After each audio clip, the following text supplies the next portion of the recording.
মাহমুদ, আজ কোন কোন মামলার শুনানি রয়েছে, বিস্তারিত কি তথ্য রয়েছে আপনার কাছে জানাবেন আমাদের। আন্তর্জাতিক অপরাধ ট্রাইব্যুনালে আজকে মোট ৩টি মামলার শুনানি অনুষ্ঠিত হবে।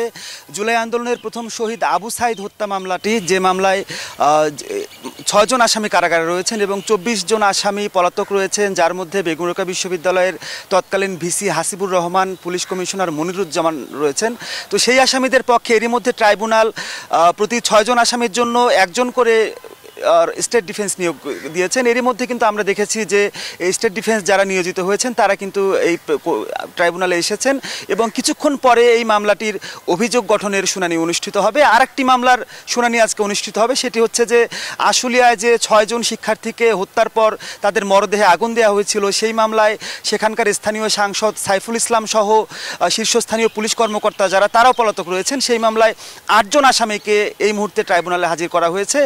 সেই মামলাটির শুনানি হবে। এছাড়া লক্ষ্মীপুরে ৬ শিক্ষার্থীকে গুলি করে হত্যা করা হয় জুলাই যে গণ অভ্যুত্থানটি হয়েছিল সেই সময়, এবং নিরস্ত্র সেই সব শিক্ষার্থীদের গুলির যে ভিডিও আমরা দেখেছি সামাজিক যোগাযোগ মাধ্যমে, বিভিন্ন বাড়ির ছাদ থেকে এই মারণাস্ত্র ব্যবহার করে আওয়ামী লীগের নেতা এবং আইনশৃঙ্খলা বাহিনী গুলি চালিয়েছিল নির্বিচারে। সেই ঘটনায় ৩ জনকে গ্রেপ্তার করা গেছে এবং ৩ জন আসামিকে এই ট্রাইব্যুনালে হাজির করা হয়েছে। এই ৩টি মামলারই মোটামুটি আজকে শুনানি রয়েছে। তো এই শুনানি অনুষ্ঠিত হলে কিন্তু পরবর্তীতে আমরা মামলার পরবর্তী যে কার্যক্রমগুলো হয়েছে সেগুলো জানাতে পারবো।